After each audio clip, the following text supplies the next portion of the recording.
Саламатсыздар ма оқушылар? Бүгінгі сабақтың тақырыбы Калашников автоматы және қол оқшашары. Сабақтың мақсаты қару және патрондарды қолдану кезіндегі қауіпсіздік шараларын үйрену.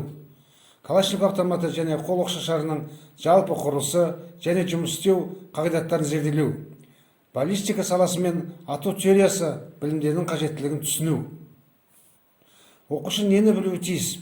Қару-жарақты және оқ-дәрілерді қолдану бойынша негізгі қауіпсіздік ережелерін, Калашников автоматының және қол оқшашарының қолданылуы және ұрыстық сипаттамасы туралы, қол оқшашары мен автоматтың құрылымында қандай айырмашылықтар барын және жұмыс істеу қағидатын білу.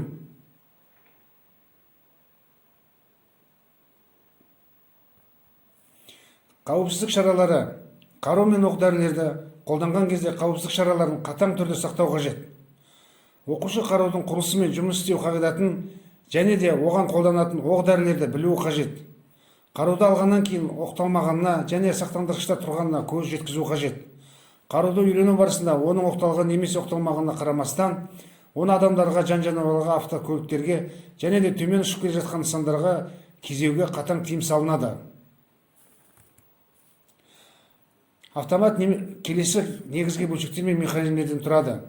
Көздеу аспаптары, тапанша сабы және дүм орнатылған ұңғы мен ұңғы қорабы. Ұңғы қорабының қақпағы, газдық піспегі бар бекітпе жақтауы, бекітпе, қайтару механизмі, ұңғы қапсырмасы бар газ түтігі, соққы шағытқыш механизмі, құндақ, оқжатар. Бұл жерде айырмашылығы автоматта тежеуіш компенсатор мен сүңгі пышағы, ал оқшашарда жалын сөндіргіш пен сирағы.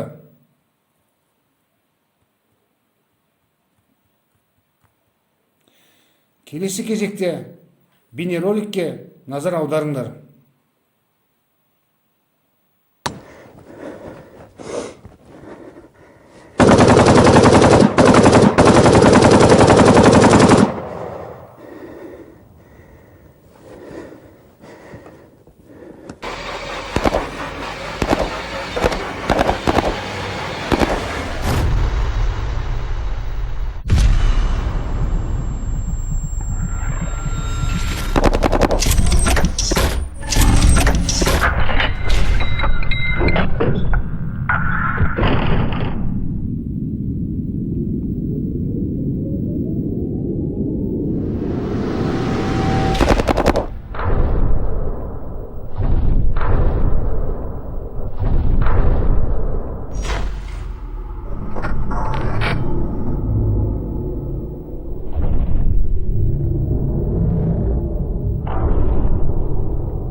Құрметті оқушылар, Калашников автоматы және қол оқшашарының қолданылуы және жұмыс істеу қағидатын есте сақтаңдар.